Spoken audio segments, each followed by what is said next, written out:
से लेके कब तक थे ये? 1964 ईस्वी तक ये देश के प्राइम मिनिस्टर थे। ठीक है ना।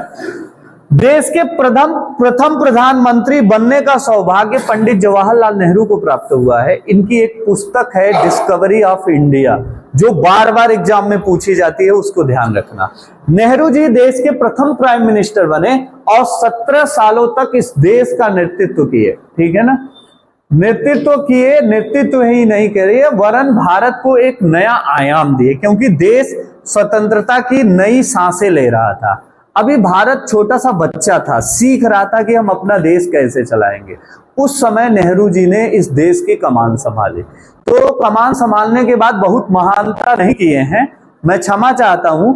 देश के प्राइम मिनिस्टर होने के नाते मैं इनकी बहुत कद्र करता हूं, लेकिन इनके कार्यकाल को देखूंगा तो मैं इनसे बिल्कुल नाखुश हूं। उसका रीजन ये है कि भारत स्थायी मेंबर चाहता तो यूएनओ में बन जाता, लेकिन नेहरू जी की देन थी जो नहीं बन पाया, अपनी सीट चाइना को दे दी। आज वही चाइना भारत को अस्थायी मेंबर बनने से बार बार रोकता है। जब तक पांचों देश अस्थायी देश नहीं बोलेंगे, कोई नया देश अस्थायी मेंबर नहीं बनेगा। 4 देशों ने भारत का सपोर्ट किया, चाइना ने सपोर्ट नहीं किया। ठीक है ना। हिंदी चीनी भाई भाई का सिद्धांत पंडित जवाहरलाल नेहरू जी ले आए और चाइना ने 1962 वालों को इतना मारा, कुल मिला के इतनी भयंकर हार हुई कि जम्मू कश्मीर का अस्थायी चीन, आप जब भारत का मैप देखेंगे तो यह हिस्सा भारत में नहीं है, लेकिन दिखाया जा रहा है भारत का, लेकिन वर्तमान में भारत क्षेत्र में नहीं है। इस पे चीन कब्जा कर लिया है और इस पे पाकिस्तान कब्जा कर लिया है। और नेहरू जी की यही गलती थी, हिंदी चीनी भाई भाई का नारा देते देते उन्होंने पंचशील सिद्धांत को प्रतिपादित किया। आपसे पूछता है पंचशील सिद्धांत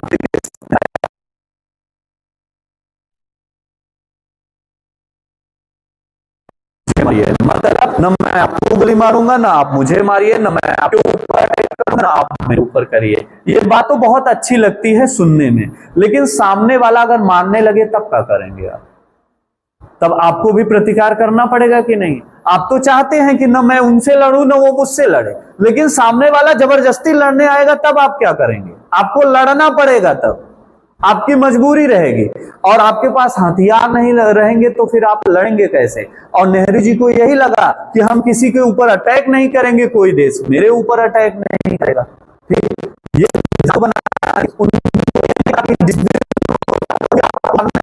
आप हथियार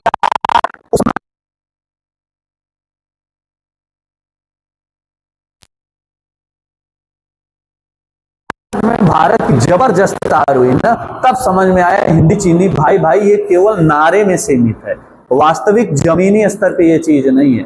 और एक छोटी सी गलती ने क्या किया, ये अपना अस्थायी चीन आज चाइना के कब्जे में है। और ये कभी लौटाऊंगा जब अरुणाचल प्रदेश भारत हमको देगा। प्रदेश को चाइना अपना हिस्सा मानता है, अरुणाचल प्रदेश भारत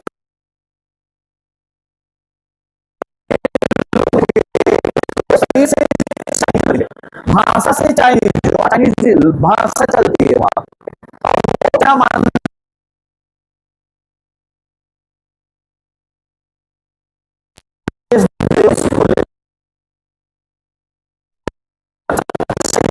भारत और चीन की अगर ताकत देखा जाए ना, कोई देश किसी से कम नहीं है। एक बार पाकिस्तान को हम आप हरा गलती हो जाए,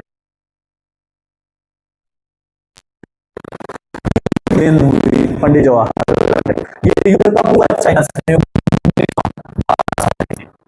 और इसी वजह से आजाद हुआ तो 5 करोड़ रुपए गए। ठीक है ना। तमाम समझदार वो जनता हो गए। हिंदू मुसलमान के बीच लड़ाई होती है, जबकि बंटवारा, देश का बंटवारा हिंदू और मुसलमान के आधार हुआ था। ज्यादा थे वो हाँ, हिंदू ज्यादा थे वो हिंदुस्तान बन गया। हिंदुस्तान क्यों आए? जब बंटवारा हिंदू और मुसलमान के आधार पे हुआ तो मुसलमान को अपने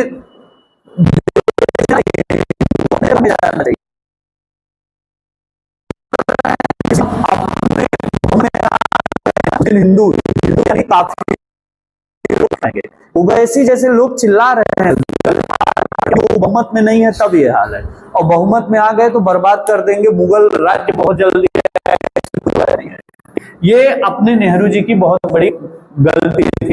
17 बार लाल किले ने क्या किया, भारत का झंडा फहराया, और इतनी बार आज तक कोई प्रधानमंत्री नहीं बना इतने लंबे समय तक, वो पंडित जवाहरलाल नेहरू जी बने। ठीक, पंडित जवाहरलाल नेहरू जी, वक्त के साथ साथ हर व्यक्ति जर्जर होके समाप्ति की ओर जाता है, और ये जब तक नहीं मरे तब तक अपनी कुर्सी नहीं छोड़े। ठीक है ना, मरने के बाद इन्होंने अपने पद को त्यागा। ठीक है ना, यानी अब त्यागे क्या, वो तो त्याग ऑलरेडी हो ही गया। तो कार्यवाहक प्रधानमंत्री बनाए गए गुलजारी लाल नंदा। कार्यवाहक प्रधानमंत्री का मतलब यह हुआ कि जब तक कोई नया प्रधानमंत्री नहीं आता तब तक आप प्रधानमंत्री कुर्सी पे बैठ के देश को चलाते रहिए। ठीक है ना, जैसे अचानक में मान लीजिए नरेंद्र मोदी ने इस्तीफा दे दिया, ठीक है ना, और अब हम कार्य करने में सक्षम नहीं है, मेरा हाथ पैर काम नहीं कर रहा है, मैं अब वृद्ध हो गया हूं, तो कार्यवाहक प्रधानमंत्री के रूप में किसी एक को बैठा दिया जाएगा। ठीक, अगर पार्टी बहुमत में है तो वो पार्टी एक नए प्रधानमंत्री को बना देगी। अगर पार्टी बहुमत में नहीं है, धीरे धीरे अलगाव हो गया, जो समर्थन किए थे, तो फिर से चुनाव होगा, नया प्रधानमंत्री आएगा। तो गुलजारी लाल नंदा वो कार्यवाहक प्रधानमंत्री आए थे, मतलब कुछ समय के लिए, जब तक चुनाव नहीं होगा तब तक वो देश के प्रधानमंत्री बने रहेंगे, उसके बाद वो हटे।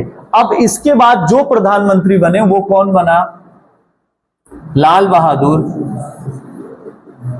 शास्त्री, लाल बहादुर शास्त्री। ठीक है ना, अब अपने देश की ये दुर्भाग्य है कि 1964 में बने लाल बहादुर शास्त्री केवल 1966 ईस्वी तक, मात्र 2 साल तक इस देश का नेतृत्व किए। लेकिन इससे भी बड़ी दुर्भाग्य की बात यह है कि यहाँ इतने बच्चे बैठे हैं, अगर मैं पूछ लूं लाल बहादुर शास्त्री की मृत्यु कहाँ हुई थी, कब हुई थी और किस कारण हुई थी, तो शायद 1-2 विद्यार्थी को छोड़ दूं तो कोई बता नहीं पाएगा कि लाल बहादुर शास्त्री की मृत्यु कैसे हुई थी। कोई बता सकता है क्या? हाँ, किसी को पता है क्या? ये अपने देश का सबसे बड़ा दुर्भाग्य है। अगर अभी मैं कल न्यूज़पेपर पढ़ रहा था, बांग्लादेश के सांसद को कोलकाता में मार दिया गया था, बवाल मच गया कि हमारे देश के सांसद को आपने टच कैसे कर लिया। ये होती राष्ट्र भावना। और यहाँ अपने देश का प्राइम मिनिस्टर दूसरे देश में गया, वो लोग मार डाले, लेकिन हमें आपको पता ही नहीं है कहां गया और कौन मारा उसे। ये दुर्भाग्य नहीं तो और क्या है। आप पढ़ने लिखने वाले बच्चे हैं, कम से कम आपको तो पता होना चाहिए कि अपने देश के प्राइम मिनिस्टर की क्या स्थिति है। और एक चीज ध्यान रखना, कभी भी देश का प्राइम मिनिस्टर, चाहे वो बीजेपी का बने, चाहे कांग्रेस का बने, चाहे जिस पार्टी का बने, अगर वो प्रधानमंत्री की कुर्सी पे बैठ गया तो आप सम्मान इसलिए करना क्योंकि अपने देश का वो मुखिया है। भले चुनाव के समय खूब विरोध करना, कुछ भी बोल देना, लेकिन जब वो कुर्सी पे बैठा है तो उसकी इज्जत करना, क्योंकि वो देश की बात आ जाती है। अगर पढ़े लिखे हैं तो, अब गंवार है तब तो अगर बीजेपी का है तो कांग्रेस वाले गरियाएंगे, और कांग्रेस का है तो बीजेपी वाले गरियाएंगे। ये गंवारों की पहचान होती है।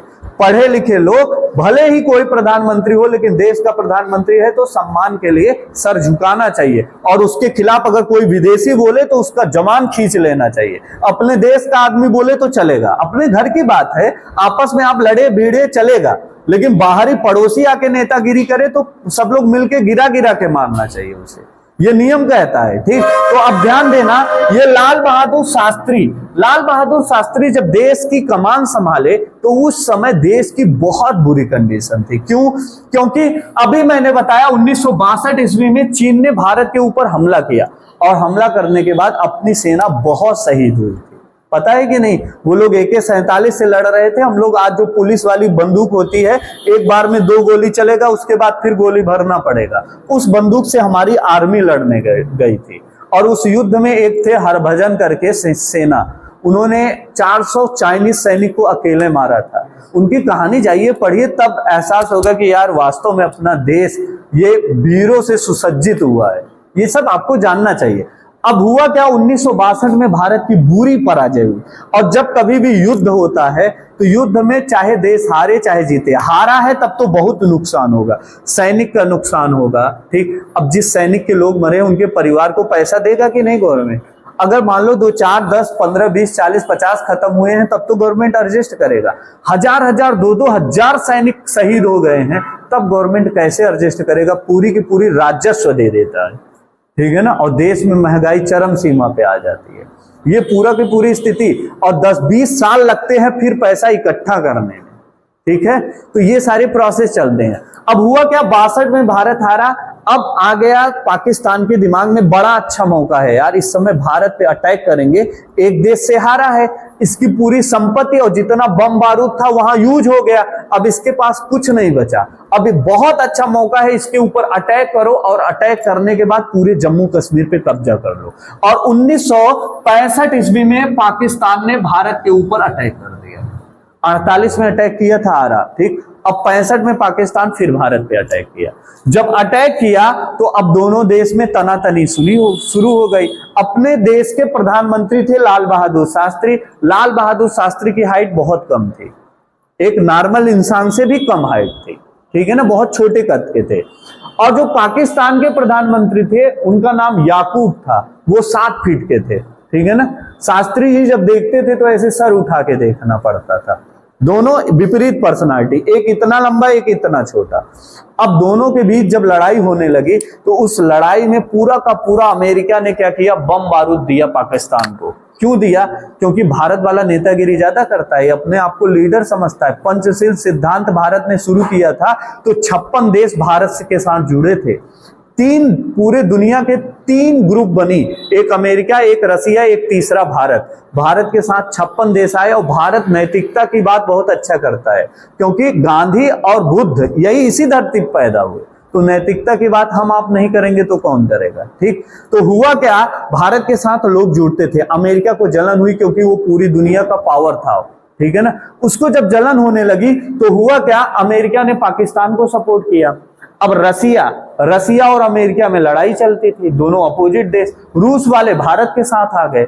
उधर पूरा का पूरा टैंक भेज दिया जो है अमेरिका ने पाकिस्तान की तरफ, भारत को चारों तरफ से घेर लिया, ठीक। इधर रसिया ने अपना पूरा टैंक भेज दिया और रसिया का स्टेटमेंट था कि अगर भारत के ऊपर एक भी बम गिरा अमेरिका का, लड़ाई हो रही है भारत पाकिस्तान, खूब लड़े, मुझे कोई दिक्कत नहीं, लेकिन अगर अमेरिका का बम भारत में गिरा तो रसिया का बम अमेरिका में गिरेगा, इस बात को ख्याल रखिएगा। अमेरिका के लोग डरे यार, ये तो मामला गड़बड़ होगा, ये दोनों के चक्कर में हम दोनों भिड़ जाएंगे, ठीक। अब मैटर हुआ कि दोनों को समझाया जाए।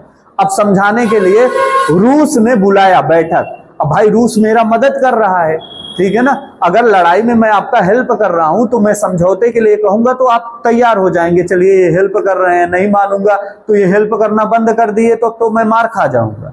अब रसिया ने पहल किया, यूएसएसआर ने भारत और पाकिस्तान को एक मंच पे बुलाया। उस मंच का क्या नाम था, ताशकंद। क्या नाम था, ताशकंद। ध्यान से समझिए, ताशकंद के मंच पे दोनों देश के प्राइम मिनिस्टर गए। इधर से याकूब मेनन, और इधर से अपने शास्त्री जी गए, ठीक है ना। ये दोनों प्राइम मिनिस्टर एक जगह पे बैठते हैं, बैठक में बातचीत होती है, वार्ता होती है, दोनों देशों के बीच समझौता होता है, और सुबह ही लाल बहादुर शास्त्री की मृत्यु हो जाती है, ठीक। और वहां से देखिए, अपने देश का प्रधानमंत्री युद्ध के समय में किसी देश के साथ समझौता करने गया है, दुश्मन सेना के साथ समझौता करने गया और वापस वो नहीं लौटा, उसकी लाश वापस लौट के आई।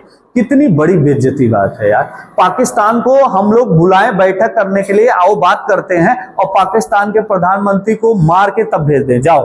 कितनी बड़ी बेइज्जती हुई पाकिस्तान के। लेकिन हिंदुस्तान सोता रहा, उसको फर्क नहीं पड़ा। हम लोग निरंकुश, इतने निरंकुश मत बनो कि तुम्हारे सामने तुम्हारे पिताजी को कोई जूता से मार के चले जाए और तुम ऐसे बैठे रहो मुख बधिर की तरह, जैसे तुम्हें कुछ दिख ही नहीं रहा है। इतना निरंकुश नहीं होना चाहिए। और हमने वही चीज देखा अपने आंखों से। अपने देश के प्राइम मिनिस्टर की लाश अपने देश आई, ठीक, और लाश आई, हम लोग शांत रहे, पाकिस्तान को एक लफ्ज तक नहीं बोले, उसको स्वीकार कर लिया। किस लिए स्वीकार किए? क्योंकि अगला प्रधानमंत्री नेहरू जी की बेटी आने वाले हैं। देश में बवाल हुआ तब क्या हो जाएगा, उनकी कुर्सी खतरे में आ जाएगी। कुर्सी बचाने के लिए पूरा का पूरा मैटर छिपा दिया गया और बता दिया गया कि लाल बहादुर शास्त्री की मृत्यु हार्ट अटैक से हुई थी। ठीक, कुछ लोग मानते हैं रात में उनको जहर दिया गया। सच्चाई क्या है ये तो वक्त बताएगा। अब हुआ क्या, 2005 में हमें एक अधिकार दिया गया, मौलिक अधिकार, और मौलिक अधिकार दिया गया राइट टू इंफॉर्मेशन, ठीक, RTI, राइट टू इंफॉर्मेशन। इसके तहत 2005 में प्रत्येक भारत के प्रत्येक व्यक्ति का यह अधिकार होता है कि अपने देश के सरकारी योजना, अपने देश के प्रधानमंत्री या अपने देश के किसी भी व्यक्ति के बारे में आप जानकारी मांगिए, हाई कोर्ट में दाखिल करिए RTI, राइट टू इंफॉर्मेशन, मुझे ये जानकारी चाहिए, ठीक है ना, सूचना पाने का अधिकार। अब एक बहुत बड़े वकील साहब थे, उनके मन में आया, देशभक्त थे, पढ़े लिखे थे, उनके मन में आया कि मैं शास्त्री जी की मृत्यु के बारे में हर एक चीज देखना चाहता हूं, वो मरे कैसे थे। RTI दाखिल कर दिया कि मुझे शास्त्री जी की मृत्यु की घटना जाननी है, वो पूरी घटना मेरे सामने पेश किया जाए। पता है आपको हाई कोर्ट के जजों ने क्या बोला कि ये फाइल मैं आपको नहीं दे सकता, इसलिए नहीं दे सकता कि ये फाइल जैसे ही देश के सामने ओपन होगी देश में बवाल हो जाएगा, विद्रोह मचेगा, लोग आपस में गुस्से से आग बबूला हो जाएंगे। ऐसा क्या था फाइल में कि वो जज देने से इनकार कर दिया। ये सोचने का विषय है।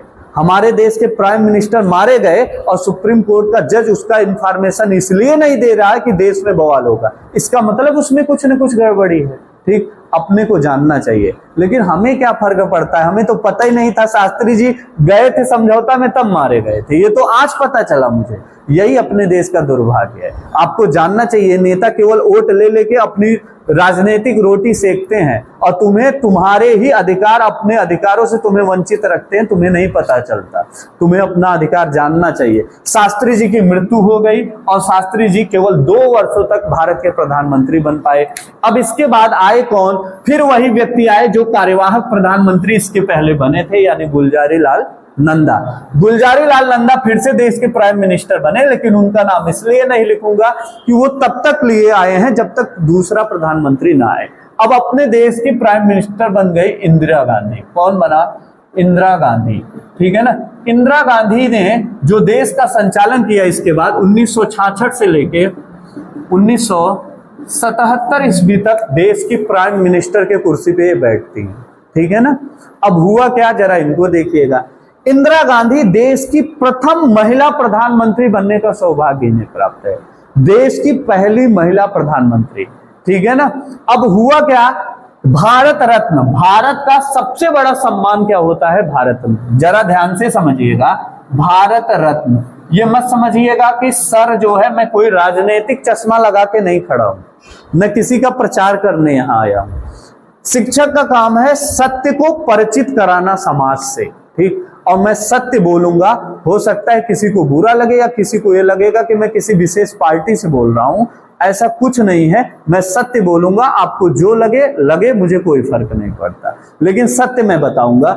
मैं बता रहा हूं कि भारत रत्न जो सम्मान होता है वो भारत का सबसे बड़ा सम्मान होता है, सबसे बड़ा सम्मान। और ये सम्मान के लिए एक समिति बनती है, वो समिति चुनती है कि किसे भारत रत्न दिया जाए, और उस समिति का जो हेड होता है वो कौन होता है, देश का प्राइम मिनिस्टर। और अगर प्राइम मिनिस्टर मना कर दिया कि इस व्यक्ति को भारत रत्न न दिया जाए, तो वो भारत रत्न उसको नहीं दिया जाएगा, ठीक है ना। अभी कुछ दिन पहले प्रणब मुखर्जी को भारत रत्न दिया गया, ये बहुत अच्छी बात है। नेहरू के जमाने में अटल बिहारी वाजपेयी विदेश मंत्री बन के यूएनओ में गए थे। कितनी अच्छी बात है कि दोनों अलग अलग पार्टी की, एक भारतीय जनता पार्टी, एक कांग्रेस, और सत्ता है कांग्रेस की, लेकिन विदेश मंत्री बीजेपी वाला बना है अटल बिहारी वाजपेयी। क्योंकि नेहरू जी को पता था कि ये व्यक्ति यूएनओ में जाएगा तो भारत के लिए जितना ये करके आएगा उतना कोई नहीं कर सकता। अटल जी को बना दिया विदेश मंत्री, वहां यूएनओ में जाके बोलने के लिए। वही चीज हुआ मोदी गवर्नमेंट में, जब अब प्रणब मुखर्जी को भारत रत्न दिया गया। प्रणब मुखर्जी कांग्रेस पार्टी के थे और इधर बीजेपी की सत्ता थी, और बीजेपी वालों ने भारत रत्न दिया, किसे दिया, प्रणब मुखर्जी यानी कांग्रेस पार्टी को दिया, ठीक। उनके अंदर ये नहीं था कि ये कांग्रेसी है, इनको नहीं देंगे। यही लोकतंत्र की खूबसूरती होती है, ठीक, यही भारत देश की खूबसूरती है, और ये राजनीति में होना चाहिए। जो अच्छा है उसका सम्मान होना चाहिए। आप भारत के हैं निसंदेह, कोहली चौका मारे छक्का मारे तो आप क्लैपिंग करिए, कोई फर्क नहीं पड़ता। लेकिन अगर आप क्रिकेट के प्रेमी हैं तो वो कोहली चौका मारे चाहे एबी डिविलियर्स चौका मारे, आपको आनंद बराबर मिलेगा, क्योंकि खिलाड़ी अपने देश के लिए खेलता है। लेकिन खेल प्रेमी हमेशा उसके 60 को देखता है। अगर बैट्समैन है वो कहेगा वाह यार 360 डिग्री घूम के छक्का लगाया, वो इसकी ये खूबसूरती देखेगा। और अगर आप भारत का चश्मा लगाए हैं तो कोहली का छोटा मोटा चौका छक्का भी बहुत आनंद देगा आपको। तो वही चीज होना चाहिए, लोकतंत्र जिंदा होना चाहिए, भारत जिंदा रहना चाहिए। राजनीतिक पार्टियां क्या हैं कैसे हैं उससे फर्क नहीं पड़ता। भारत रत्न सबसे बड़ा सम्मान था। इंदिरा गांधी को पहली महिला है जिनको भारत रत्न मिला। पहली महिला, आपसे पूछेगा पहली महिला जिनको भारत रत्न दिया गया वो इंदिरा गांधी है। और इन्होंने अपने समय में खुद को क्या किया था, भारत रत्न। अब मैं प्रधानमंत्री बन गया, समिति ने सब लोगों का नाम लिख के दिया, मैं देखा, मैं कहा नहीं ये सब योग्य नहीं है, मेरा नाम लिखो, मुझे दो भारत रत्न। मेरा नाम आ गया सूरज द्विवेदी, भारत रत्न पा गया और मैं पहला व्यक्ति हो गया देश में भारत रत्न पाने वाला। तो मैं सच में भारत रत्न का अधिकारी नहीं हूं। खुद कभी कोई अपने को पुरस्कार दे तो ये कोई पुरस्कार थोड़ी होता है। लेकिन खैर जो है वो सब सही है। इंदिरा गांधी अपने ही कार्यकाल में अपने को भारत रत्न दे दिया और पहली महिला भारत रत्न पाने वाली पहली महिला बनी। इंदिरा गांधी के बाद एक चीज और हुआ, ध्यान से देखिएगा। 1977 के बाद देश ने सबसे बुरी कंडीशन झेला। बुरी कंडीशन 62 से भी ज्यादा बुरी कंडीशन। क्या? इमरजेंसी लाया गया, आपातकाल। जबरदस्ती राष्ट्रपति से आपातकाल लगवाया गया। फखरुद्दीन अली अहमद उस समय भारत के राष्ट्रपति थे। आपातकाल लगा। आपातकाल लगाते समय पूरे के पूरे संविधान व्यवस्था को तहस नहस करने की कोशिश की गई। ठीक, मैं ऐसा शब्द इसलिए बोल रहा हूं कि प्रस्तावना जहां कभी भी परिवर्तन नहीं हो सकता था वहां पे परिवर्तन किया गया। 3 नए शब्द जोड़े गए, पंथ निरपेक्ष और समाजवादी और अखंडता। ठीक है ना। ये कब हुआ? ये 42वां संविधान संशोधन 1976 के द्वारा किया गया। इंदिरा गांधी की सरकार थी। प्रस्तावना को चेंज कर दिया गया, राष्ट्रपति के पावर को कम किया गया। राष्ट्रपति जो पुनर्विचार के लिए किसी भी कानून को पुनर्विचार के लिए भेजता था वो अधिकार राष्ट्रपति से छीन लिया गया। ठीक, लोकसभा का कार्यकाल बढ़ा दिया गया। आप जानते हैं प्रधानमंत्री बनता है 5 साल के लिए बनता है, पता है कि नहीं? लेकिन 1976 में संशोधन करके इसको 6 वर्ष कर दिया गया। 6 वर्ष तक प्रधानमंत्री जो बनेगा वो 6 साल तक रहेगा। पूरा का पूरा संवैधानिक ढांचा को तहस नहस करने की पूरी व्यवस्था बनाई गई। इलाहाबाद हाई कोर्ट ने इंदिरा गांधी के इस कार्य से नाराज हुआ और अगली बार चुनाव जीतने के बावजूद उनको प्रधानमंत्री की कुर्सी से उतार दिया और 6 साल का प्रतिबंध लगाया कि 6 साल तक आप देश में चुनाव नहीं लड़ सकते। ये थी भारत की महिला। आप इनको हल्के मत लीजिए। ठीक, जो काम तुम नहीं कर पाओगे ये लोग कर देंगे। संविधान बदलने के लिए तुम्हें पूरा का पूरा तुम्हारी पार्टी लग जाएगी, तब भी तुम कांपते रहोगे कि देश में बवाल होगा। जीवन में कभी राजनीति हम सोच नहीं पाएंगे। ये लोग खड़े खड़े अकेले दम पे देख रहे हो पूरा संविधान तहस नहस करके रख दिए। तो इनको हल्के में मत लिया करिए, ये बहुत ताकतवर है। ठीक है ना। अब हुआ क्या? पूरा का पूरा सिस्टम चेंज हुआ। सिस्टम चेंज हुआ, पूरे देश में नाराजगी आई और पहली बार अभी तक देश में जितने भी प्रधानमंत्री बने थे सब कांग्रेस के बने थे। अब पहली बार गैर कांग्रेसी मतलब कांग्रेस से अपोजिट में कोई प्रधानमंत्री अपने देश में आया। वो कौन आया? मोरारजी देसाई। पहले मोरारजी देसाई कांग्रेस के ही सदस्य थे, लेकिन नाराज होने के बाद कांग्रेस से हटे और हटने के बाद एक नया दल बना जनता पार्टी, जिसका बाद में नाम भारतीय जनता पार्टी बन जाता है। ठीक, जनता पार्टी के एक प्राइम मिनिस्टर आए, उनका नाम पड़ा मोरारजी देसाई। क्या पड़ा? मोरारजी देसाई। ये जो मोरारजी देसाई थे ये पूर्ण बहुमत में नहीं आए थे। यही रीजन है ये ज्यादा दिन टिकते नहीं है। ये कब से कब तक रहते हैं जरा ध्यान से समझिएगा। ठीक है ना। ये रहते हैं 1977 से लेके 79। ठीक, 78 से 79 या 77 से 79 है, देख लीजिएगा। ठीक है ना। 77 से 79 2 साल के लिए रहे, लेकिन इन्होंने 2-3 काम कर दिया। क्या? इन्होंने 42वां संविधान संशोधन हुआ था, इन्होंने एक संविधान संशोधन किया, 44वां संविधान संशोधन। कौन सा? 44वां संविधान संशोधन। ये क्या है, ये ध्यान से समझिएगा। ये मोरारजी देसाई के समय हुआ था 1978 ईस्वी में, 1978।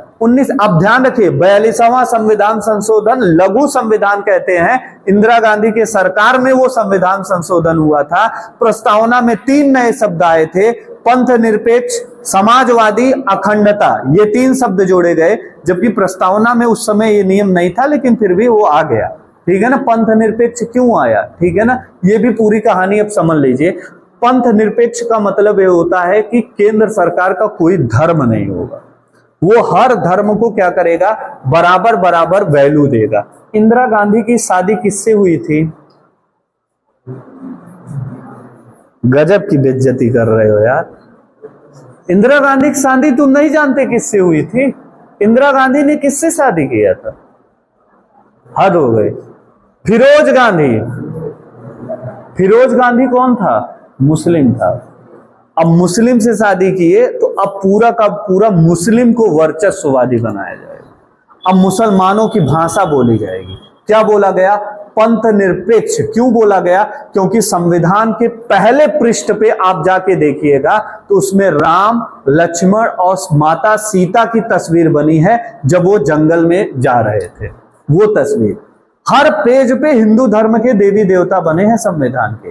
अब उनको लगा यार ये तो पूरा हिंदुओं की चीज इसमें डाल दिया गया। अब वो प्रस्तावना में परिवर्तन किए। पंथ निरपेक्ष नया शब्द आया, मतलब केंद्र सरकार का कोई अपना धर्म नहीं होगा।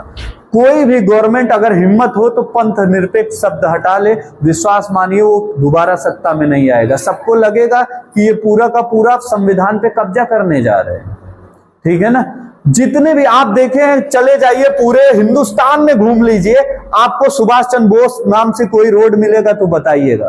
ठीक है ना, आपको एपीजे अब्दुल कलाम के नाम से कुछ चीजें दिखेगी तो बताइएगा। आपको जाने पे क्रांतिकारी, बहुत क्रांतिकारी थे, खान अब्दुल गफ्फार खान के नाम से कुछ मिलेगा तो बताइएगा। नहीं मिलेगा आपको। ठीक है ना, हिंदू के जितने नेता थे, सैफुद्दीन किचलू, सत्यपाल मलिक के नाम से कोई रोड मिलेगा तो बताइएगा। नहीं मिलेगा आपको। तात्या टोपे के नाम से रोड मिलेगा बताइएगा। नाना साहब के नाम से मिलेगा तो बताइएगा। नहीं मिलेगा। लेकिन आपको बख्तियार खिलजी नाम से पूरा का पूरा जंक्शन मिलेगा, स्टेशन का नाम मिलेगा। बख्तियार खिलजी कौन था? नालंदा विश्वविद्यालय को जलाने वाला, भारत पूरी दुनिया के पहले विश्वविद्यालय को जलाने वाला बख्तियार खिलजी, उसके नाम से स्टेशन है, उसके नाम से उस शहर का भी नाम रखा गया है। ठीक है ना, जिसने देश को, औरंगजेब के नाम से हजारों सड़क है, दिल्ली में जाके देख लेना, औरंगजेब के नाम से। ठीक है ना, बाबर के नाम से मस्जिद है, बाबर के नाम से रोड है, और बाबर के कब्र पे फूल चढ़ाने वाले इस देश के 3 प्रधानमंत्री आए। 3 प्रधानमंत्री ने बाबर के कब्र पे पुष्प चढ़ाने गए हैं। अब बताइए इस देश का कल्याण कैसे होगा? यही से शुरू हुई पूरी राजनीति, और धर्म की राजनीति छिपे तौर पे हुई, जनता नहीं समझेगी, जो समझदार होगा वो समझेगा। अब हुआ क्या, मोरारजी देसाई ने कुछ परिवर्तन किया 44वें संविधान संशोधन के तहत। क्या किया? पहली चीज तो 6 वर्ष को कम करके 5 वर्ष कर दिए। ये चाहते तो ये भी कहते यार 6 वर्ष प्रधानमंत्री बनने का सौभाग्य मिला है, क्या काठा डाढ़ा कर रहे हैं इसमें। लेकिन कहे ना, जो संविधान दाताओं ने लिखा, भीमराव अंबेडकर ने जो अपने सामने लिखा वो चीज होनी चाहिए, और इसको कम किया, 6 से कम करके कितना कर दिया? 5 कर दिया। ठीक है ना। अब दूसरी चीज ध्यान रखिएगा, राष्ट्रपति का जो अधिकार छीना गया था, वो अधिकार, पुनर्विचार वाला अधिकार उनको वापस दे दिया गया। ये किसने किया? मोरारजी देसाई। इतने में तो कुर्सी से उतार दिया गया इनको। ठीक है ना, इतने में कुर्सी से इनको बाहर कर दिया गया। आगे देखिएगा, मोरारजी देसाई के बाद इस देश के प्राइम मिनिस्टर कौन बने? हाँ, चौधरी चरण सिंह। हाँ, चौधरी चरण सिंह।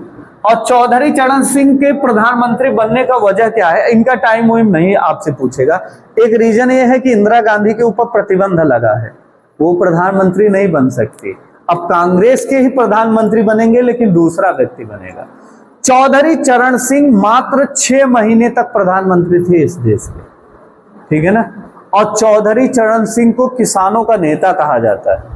ठीक है ना, ये अपने प्रयाग, आपको पता है कि नहीं, प्रयागराज की धरती पे जन्मभूमि और कर्मभूमि अगर दोनों को दिया जाए तो इस देश के 8 प्रधानमंत्री प्रयागराज से बिलोंग करते हैं। ठीक है ना।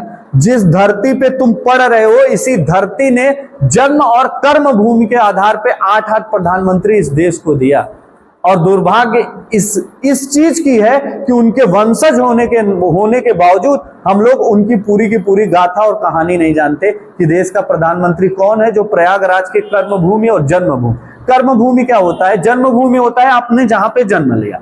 कर्मभूमि मतलब जन्म तो लिया आप डिघिया में, लेकिन आपका ज्यादातर जीवन मुंबई में भी था, तो आपकी कर्मभूमि मुंबई। आपने अपने बच्चों को पढ़ाया लिखाया और जॉब कहां किया? मुंबई। तो आपकी कर्मभूमि मुंबई होगी, जन्मभूमि जहां आपने जन्म लिया। अगर इन दोनों को ले ले, अटल बिहारी वाजपेयी 6 साल तक यहाँ थे। इलाहाबाद यूनिवर्सिटी से 3 प्रधानमंत्री बने हैं, इलाहाबाद विश्वविद्यालय से। ठीक है, ये जानकारी होनी चाहिए। अगर ये जानकारी होगी ना तो समाज के सामने जब बोलेंगे ना तो सामने वाला कहेगा यार ये तो पूरे प्रधानमंत्री को वोट के पी गया है। और ये जानकारी आप पढ़े लिखे हैं, आपको होनी चाहिए। इंटर के ऊपर आ गए, ग्रेजुएशन में अब नहीं होगा तो कब होगा? चौधरी चरण सिंह 6 माह के लिए रहते हैं और यही रीजन है कि एकमात्र ऐसे प्रधानमंत्री जो कभी भी संसद भवन में कदम नहीं रखे थे।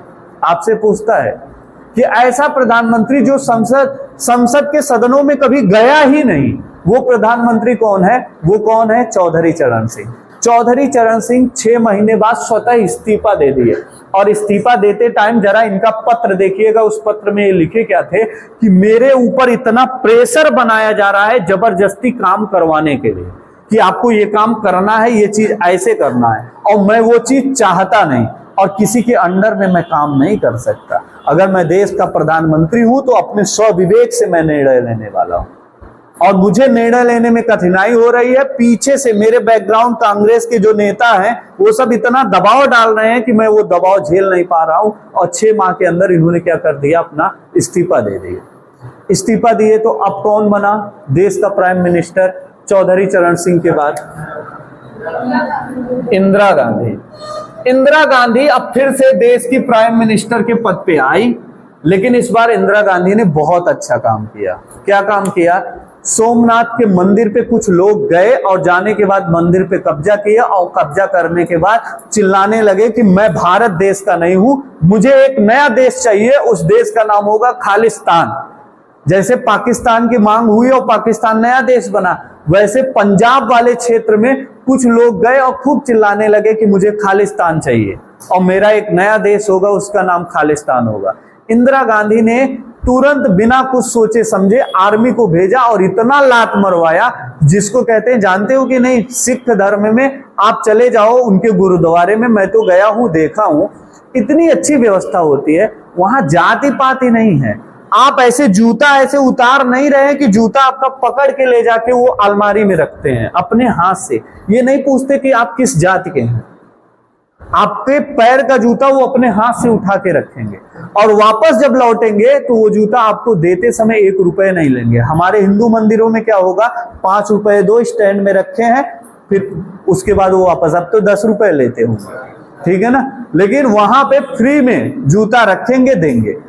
आप भोजन, लंगर, वहां लंगर प्रसाद चलता है, लंगर खाइए और जूठा थाली आप कहीं भी रख दीजिए, बिना कुछ पूछे। कोई व्यक्ति कुछ बोलेगा नहीं कि काहे ऐसे जूठा रख दिए, वो थाली आपकी उठाएगा, खुद मांज धो के उसको साफ करके रखेगा।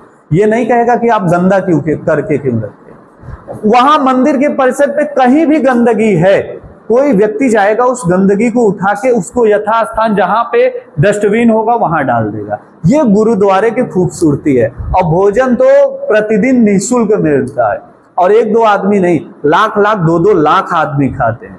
ये गुरुद्वारे की खूबसूरती है। और उसी गुरुद्वारे में नरसंहार हुआ, इंसानों के मांस और लोथड़े और रक्त के अलावा कुछ नहीं दिख रहा था। पूरे के पूरे गोल्डन टेम्पल अमृतसर में ऐसे लाश बिछी थी, खून से सना हुआ मैदान वहां पे था। ये हुआ क्यों था? इंदिरा गांधी ने किया था।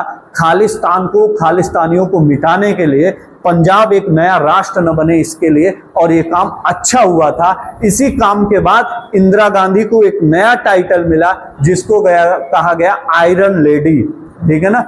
भारत की आयरन लेडी पूछेगा वो इंदिरा गांधी को कहा जाता है। खालिस्तानियों की आवाज पूरी तरीके से इन्होंने क्या कर दिया था, दबा दिया था, बंद कर दिया था। देश बहुत अच्छे से चल रहा था, बड़ा सुकून था, सब लोग बड़े अच्छे से रहते थे, सबको अच्छा रोजगार। उसी समय आपको पता है भारत ने पहला वर्ल्ड कप कब जीता था? 1983 ईस्वी में। ये है इंदिरा गांधी। खेल प्रेमी भी खुश, राष्ट्र प्रेमी भी खुश, क्योंकि खालिस्तान देश नहीं बना, वो अपना भारत का हिस्सा बन गया। राष्ट्र प्रेमी भी खुश, और उद्यमियों के लिए भी बहुत अच्छी खबर हुई। किसानों के लिए एक नाबार्ड बैंक होता है। क्या होता है? नाबार्ड एक बैंक होता है जो किसानों को, केवल गांव में किसानों को लोन देता है। और ये बैंक उन्हीं के समय बना था, इंदिरा गांधी के समय। किसान की फसल नष्ट जाए, वो लोन ले, लोन लेने के बाद खेती बाड़ी करे और बिना ब्याज का पैसा जमा कर दे, जब उसके पास पैसे आए तो जमा कर दे। ये बैंक बन गया, पूरा देश खुश था। लेकिन उसी समय एक बहुत बड़ी घटना हुई, इंदिरा गांधी के अंगरक्षक ने उनको गोली मार दी। ठीक है ना? तो गोली क्यों मारी? क्योंकि सिखों का भाई वहां पे नरसंहार हुआ, गोली चलवाई थी, तो बहुत सारे सिख मारे गए थे। और उनके अंगरक्षक जो बॉडीगार्ड होते हैं, अब तो एसपीजी कमांडो होते हैं, उस समय जो बॉडीगार्ड रहा करते थे, उसमें से 2 सिख थे। कौन थे? 2 सिख समुदाय के थे। ठीक है ना? सिख थे। अब इन दोनों सिख को जो एक होता है गुप्त एजेंसी, ठीक है ना, वो क्या करता है, देश में कोई खतरा होने से पहले प्रधानमंत्री को बताता है ये खतरा आने वाला है, शंका के आधार पे। ठीक है ना? जैसे महाराष्ट्र में वो जो है गुजरात में एक बहुत बड़ा मेला लगा था। उस मेले में एक गुप्तचर ने प्रधानमंत्री को यह सूचना दिया कि पाकिस्तान से 4 आतंकवादी ये गुजरात वाले मेले में आ गए हैं, और ये पहुंचे नहीं हैं अभी। गुजरात, ये देखिए गुजरात, ये है आपका, यहां देखिए ये गुजरात है, और यहां ये नाव से आ रहे हैं। ये पूरा जल है, जितना भी आसमानी कलर, ये जल, इसी जल में नाव से वो लोग आ रहे हैं। ठीक है ना? और कभी भी गुजरात में घुस के इस मेले में अटैक करेंगे। वो पाकिस्तान के आतंकी है, और यहां से पाकिस्तान की दूरी बहुत ज्यादा नहीं है। ये गुजरात, यहां पाकिस्तान, बीच में जल, और इसी जल में नाव लेके हैं। प्रधानमंत्री को सूचना मिला, पूरा एयरफोर्स अपनी पूरी सिक्योरिटी के साथ चला गया। अब समस्या ये कि जहां पे गए इनको खोजने, वहां पे 1 लाख से ज्यादा नाव थी, और सब पे इंसान बैठे हुए थे। अब किस पे गोली चलाए सेना, और वो भी हवाई मार्ग से। लेकिन भारत की टेक्नोलॉजी क्या, अब तो दुनिया की टेक्नोलॉजी नंबर 1 पे है। उन्होंने रडार के माध्यम से स्कैन कर करके उन चारों के चारों जो है जहाज को पकड़ा, और चारों जहाज के ऊपर आके हेलीकॉप्टर गया। अनाउंसमेंट हुआ कि जितना जल्दी हो आप लोग आत्मसमर्पण करिए, बाहर निकलिए। नाव में एक होता है, पॉलीथीन लगाए रहते हैं ना, धूप ऊप ना लगे, उससे बाहर आइए और हाथ ऊपर करके खड़े हो जाइए, वरना आपके ऊपर बम और गोली फेंक दिया जाएगा। वो लोग आए, बाहर देखे जहाज, समझ गए भारत की आर्मी है। आर्मी की जहाज अलग दिखती है। अंदर गए, खुद से बम बारूद मार के अपने आप को खुद खत्म कर लिए, और जहाज वहीं पे डूब गए। अगर ऐसा ना होता तो इस मेले में पता नहीं कितने लोग मारे जाते। सेम यही चीज हुआ था इंदिरा गांधी के साथ। इंदिरा गांधी को गुप्तचरों ने कहा ये जो 2 अंगरक्षक हैं, इनको आप अपने सुरक्षा से हटा दीजिए, नहीं तो सिखों को इतना मारा गया है कि ये भी सिख हैं, ये आपको मार सकते हैं। इंदिरा गांधी ने कहा यार इतने साल से मेरे काम कर रहे हैं, ये मेरे भक्त इतने हैं, इतने प्रेमी हैं, कैसे हटा दूं? जैसे मेरा कोई सबसे प्रिय विद्यार्थी हो, ठीक, बंटी है, हमेशा वो है नहीं, एक एग्जाम्पल लिया, मत मानिए केवल बंटी बस है। अब वीडियो बना रहा है, यूट्यूब पे डाल रहा है, कभी किसी चीज की अपेक्षा नहीं किया कि गुरुजी मेरी फीस माफ कर देंगे, या मैं ये काम कर रहा हूं तो ये नहीं करेंगे। फीस भी उल्टा देता है वो, ठीक। और कोई कहते बंटी को निकाल के बाहर कर दीजिए, तो मैं कैसे बाहर कर दूंगा उसको? लेकिन यहाँ पे कहा गया इनको बाहर कर दीजिए। इंदिरा गांधी ने बाहर नहीं किया, और यही लोगों ने पीछे से इंदिरा गांधी को गोली मार दिया, ठीक। और इंदिरा गांधी क्या हुई? समाप्त हुई। इंदिरा गांधी के समाप्त होने के बाद इनके पुत्र क्या थे? राजीव गांधी। राजीव गांधी ने देश की कमान संभाली, और राजीव गांधी ने देश को कंप्यूटर, देश में कंप्यूटर राजीव गांधी के समय आया। बहुत विरोध हुआ कंप्यूटर का, आज बिना कंप्यूटर के काम ही नहीं चलता। तो हो सकता है विरोध हो, लेकिन विरोध के पीछे की चीजें, कॉन्सेप्ट समझना जरूरी है। आज विरोध है, भविष्य में वो लाभ कर सकता है, ये बुद्धिजीवी ही समझ पाएंगे। जो भविष्य को नहीं देख, जिसको भविष्य को देखने की क्षमता नहीं, वो क्या जाने। ठीक, जैसे मंगला प्रसाद इंटर कॉलेज है, अपने क्षेत्र में है, मैं कभी गया नहीं हूं, मैं सुना हूं, ना कभी पढ़ा हूं। मंगला प्रसाद आप लोग जानते होंगे, बीएनटी को किसको बोलते हैं? वामपुर में जो कॉलेज है मंगला प्रसाद, मंगला प्रसाद इस क्षेत्र के विधायक थे। आपको पता है कि नहीं? आपको अपना इतिहास नहीं पता है, देश का नहीं पता है, आपको पता क्या है? मंगला प्रसाद इस क्षेत्र के विधायक थे और मंगला प्रसाद ने ही ये नियम लाया था। आप अभी इस गांव में थोड़ा सा आगे जाएंगे, ये जो प्राइमरी और मिडिल पड़ता है, उससे आगे तो एक नहर की खुदाई हुई है, नहर बनी है कि नहीं? वो नहर मंगला प्रसाद ने बनवाया था, लेकिन उस नहर में बहुत लोगों की जमीन गई थी। इससे नाराज होकर लोगों ने कहा रुको इस बार बताते हैं। मंगला प्रसाद दोबारा विधायक नहीं बन पाए इस क्षेत्र के। आज अगर वो नहर बंद कर दें तो उस क्षेत्र के लोग बिना खाए मरने लगेंगे। सिंचाई की व्यवस्था आज भी नहर पे निर्भर कर रही है वहां की। सोचो उस जमाने में कितनी वैल्यू रही होगी। तब तो समरसेबुल भी नहीं रहता होगा, तब तो नहर की वैल्यू थी कि नहीं थी?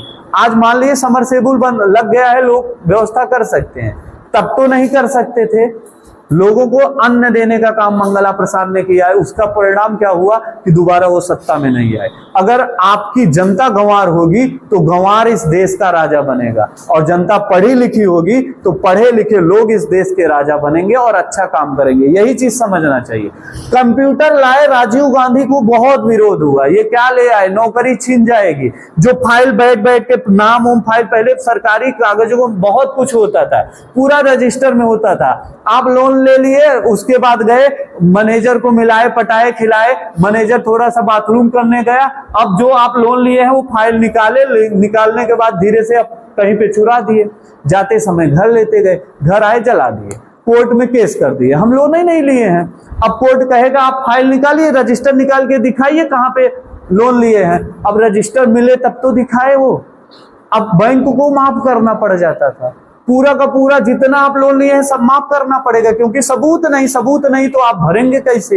ये चीजें देश का पूरा पैसा गमन कर लेते थे लोग, अधिकार जमा लेते थे। और कंप्यूटर हो गया तो क्या करोगे? कंप्यूटर तुम एक तोड़ोगे, दूसरे में डाटा वो पूरा फिट है, निकल जाएगा। कहां कहां क्या कर लोगे? अब तुम्हारे बस की बात नहीं, लोन लोगे तो देना पड़ेगा, भरना पड़ेगा, ये सिस्टम। तो अब इसी चीजों से नाराज जो लिखने वाला है उसकी नौकरी चली जाएगी। खूब विरोध हुआ, लेकिन आज बिना कंप्यूटर के कोई देश अपने आप की कल्पना नहीं कर सकता। राजीव गांधी के समय कंप्यूटर आया। राजीव गांधी राजनीति में बिल्कुल उनका इंटरेस्ट नहीं था, लेकिन मजबूरी थी, आना पड़ा, क्योंकि माँ भी नहीं थे, बड़े भाई भी नहीं थे, तो अब वही बचे थे, तो उनको प्रधानमंत्री बनना पड़ा। तो वो आए, 84 में बने, उसके बाद चुनाव हुआ, फिर 5 साल तक फिर बने रहे। और राजीव गांधी के बाद इस देश की कमान किसके हाथों में आई? बीपी सिंह। किसके हाथ में आई? बीपी सिंह, ठीक है ना।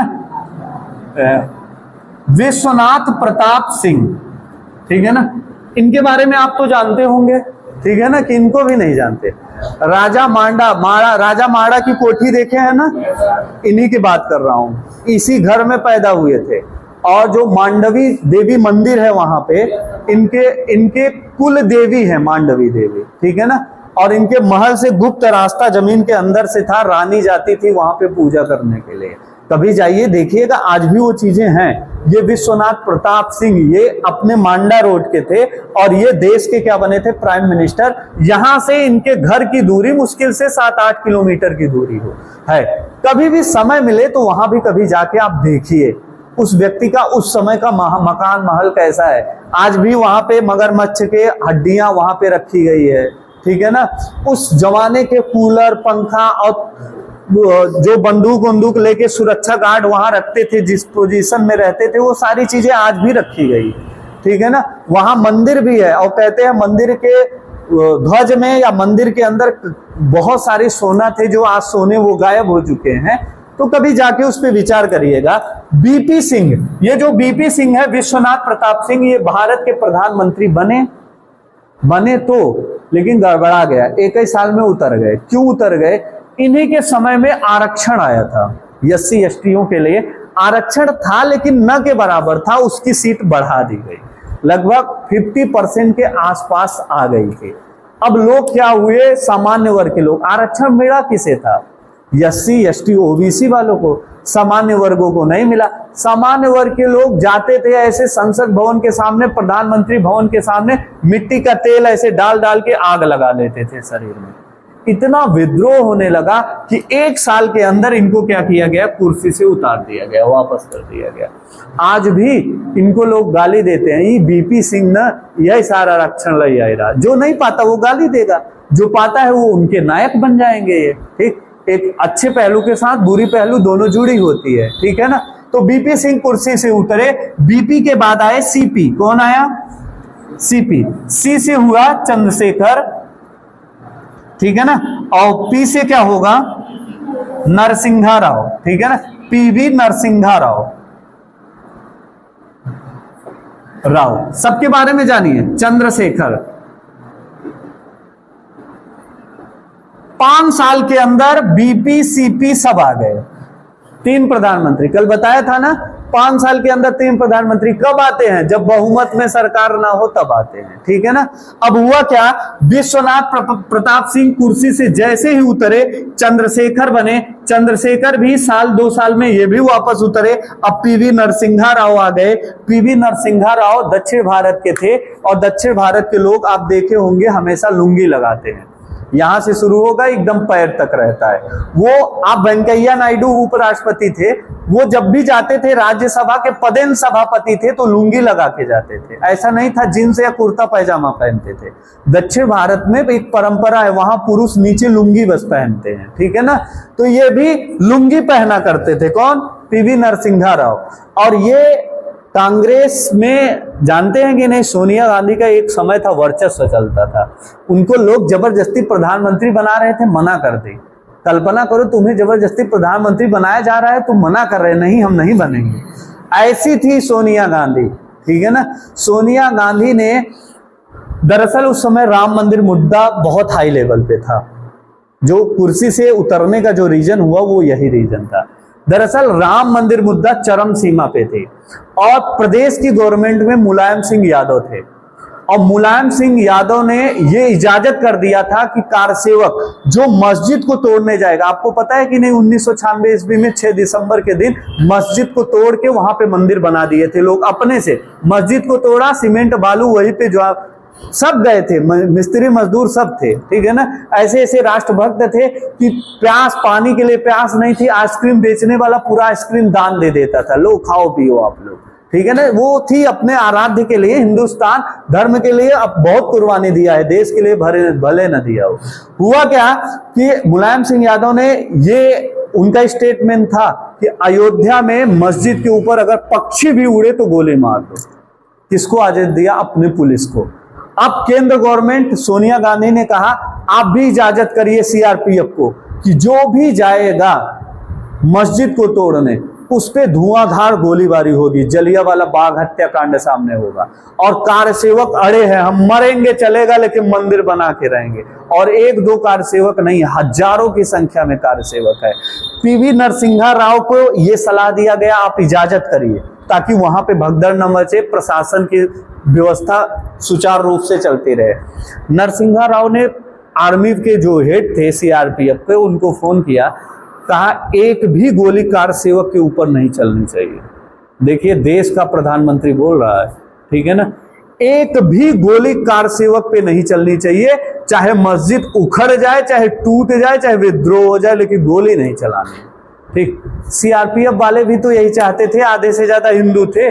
उन्होंने अपनी गाड़ी खुद दिया कार सेवकों को, पूरा 15 किलोमीटर फोर्स लगी थी, अयोध्या के मंदिर के 15 किलोमीटर दूर पे चारों तरफ फोर्स थी, कहीं से कोई आदमी घुस न पाए अयोध्या में। आर्मी वालों ने अपनी गाड़ी खुद दे दिया कि लेके जाओ जिसको चलाना आता है, हम कह देंगे। सब लोग मिल के आए, हमसे लड़े भिड़े, छीन लिए, हमें इजाजत थी नहीं, हम गोली चला नहीं पाते। आर्मी की ही गाड़ी पे बैठ बैठ के वो लोग गए थे तोड़ के, तब उनको जो है बैठाया गया, ठीक है ना, मतलब मस्जिद को तोड़ के बनाया गया था। अब नरसिंहा राव ने बात नहीं मानी, क्या नहीं मानी? गोली चलाने की बात नहीं मानी। तब एक कांग्रेस ने स्टेटमेंट दिया कि इसके लुंगी के नीचे हाफ पैंट है। इसका मतलब समझ रहे हैं? हाफ पैंट कहा जाता है आरएसएस वालों को। आरएसएस की अब ड्रेस फुल पैंट हो गई, पहले वो लोग केवल हाफ पैंट पहनते थे, वो भी घाघरा मॉडल। हाफ पैंट के नीचे वाला पोर्शन इतना चौड़ा होता था ताकि वो लोग योग व्यायाम बहुत करते हैं। आरएसएस वालों को देखोगे पैर और ऐसे भाएंगे तो पूरा यहाँ सर तक आता है। बूढ़े बूढ़े योग व्यायाम खूब करते हैं, जब भी देखोगे शाखा शाखा चलती है, करते रहते हैं। तो उस समय कहा गया कि इसके लुंगी के अंदर हाफ पैंट है, ठीक है ना, और इनको कुर्सी से बाहर कर दिया गया था। ये हमारे नरसिंहा राव, ठीक है ना। इसके बाद कौन आया? पीवी सीबी, और एक थे गुजराल, पूरा नाम क्या है? इंद्र कुमार। हाँ, इंद्र कुमार गुजराल। ये भी ज्यादा लंबे समय तक नहीं टिके और धीरे धीरे 5 साल बीता। अब नया आएगा चुनाव, लोकसभा का चुनाव आया। अब जो बने वो कौन बना? अटल। हाँ, अटल बिहारी वाजपेयी। अटल बिहारी वाजपेयी। लेकिन इनकी गवर्नमेंट नहीं चले, 13 दिन के अंदर सत्ता से बाहर हुए। फिर कौन बना? फिर अटल बने थे, फिर अटल बने, ठीक है ना। इस बार भी ज्यादा समय तक नहीं बने और फिर इनको कुर्सी से क्या किया गया? उतार दिया गया। फिर बीच में कौन आया? एक व्यक्ति और आए थे, हाँ, एचडी देवगौड़ा। कौन आया? देवगौड़ा, ठीक है ना। और फिर कौन आया? अटल बिहारी वाजपेयी। फिर कौन आए? मनमोहन। फिर कौन आए? मोदी जी। पूरी कहानी, ठीक। अब इसमें क्या पूछेगा? अटल बिहारी वाजपेयी सबसे कम समय के लिए प्रधानमंत्री बने, केवल 13 दिन के लिए प्रधानमंत्री। कहीं कहीं किताब में 16 दिन लिखा है, ठीक। 13 दिन के प्रधानमंत्री बनने वाले अटल बिहारी वाजपेयी थे, ठीक है। इसके बाद दोबारा बने तो 2 साल के लिए बने, फिर भी कार्यकाल पूरा नहीं हुआ। जब तीसरी बार बने तब ये पूरा 5 साल तक रहते हैं, ठीक है ना। और 5 साल तक ये देश की कमान पूरा संभाले। अटल के जाने के बाद मनमोहन सिंह देश के प्राइम मिनिस्टर बने और 10 साल तक इस देश का संचालन किया। इसके बाद नरेंद्र मोदी जी देश के प्राइम मिनिस्टर बने और 10 साल देश को चला चुके और आगे चलाने के लिए इस समय संघर्ष कर रहे हैं। लोकसभा का चुनाव आया है ना, प्रचार प्रसार चल रहा है, इस बार 400 पार, ठीक है ना। तो इस बार 400 पार की कहानी। अगर फिर जीतते हैं तो नरेंद्र मोदी तीसरी बार प्रधानमंत्री यानी 15 साल तक के लिए प्रधानमंत्री बन जाएंगे। अभी 2024 तक मोदी जी का नाम है। अब इसमें से कुछ इंपॉर्टेंट प्रश्न है, जैसे पहले प्राइम मिनिस्टर पंडित जवाहरलाल नेहरू, सबसे अधिक समय तक प्रधानमंत्री पंडित जवाहरलाल नेहरू। फिर उसके बाद आते हैं लाल बहादुर शास्त्री। लाल बहादुर शास्त्री के समय ये ध्यान रखिएगा कि अफगानिस्तान, उज्बेकिस्तान का एक जगह है ताशकंद, ताशकंद में मारे गए थे कौन? अपने लाल बहादुर शास्त्री। आपसे पूछेगा देश के किस प्रधानमंत्री की मृत्यु ताशकंद में हुई थी, तो आपका क्या जवाब होगा? लाल बहादुर शास्त्री। इंदिरा गांधी को आयरन लेडी कहा जाता है और पहली महिला क्या बनी थी प्रधानमंत्री? पहली महिला भारत रत्न पाने वाली, ठीक है ना।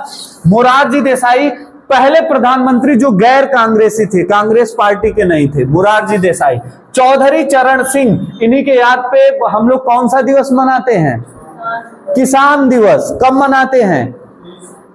23 दिसंबर या 25 दिसंबर, देख लीजिए। 23 दिसंबर। 23 दिसंबर को किसान दिवस इनके बर्थडे पे मनाया जाता है, ठीक है ना। और ये 6 महीने के अंदर इस्तीफा, और ये ध्यान रखिएगा इस्तीफा देने वाला प्रथम प्राइम मिनिस्टर चौधरी चरण सिंह। इसके पहले के लोग इस्तीफा नहीं दिए थे, बहुमत नहीं था इसलिए उनको बाहर जाना पड़ा। इस्तीफा देने वाले चौधरी चरण सिंह। कल्पना करिए देश का प्राइम मिनिस्टर और इस्तीफा दे रहा है कि मुझे ये कुर्सी नहीं चाहिए। वो स्वाभिमानी व्यक्ति होगा तभी, चाटुकार होगा तो कहेगा चलो नाम मेरा है, पावर मेरा है, वर्चस्व मेरा है, जहां जा रहा हूं लोग माला पहना रहे हैं, तालियां बजा रहे हैं, कैमरा मैन वाले लेट लेट के फोटो खींच रहे हैं, अब क्या चाहिए?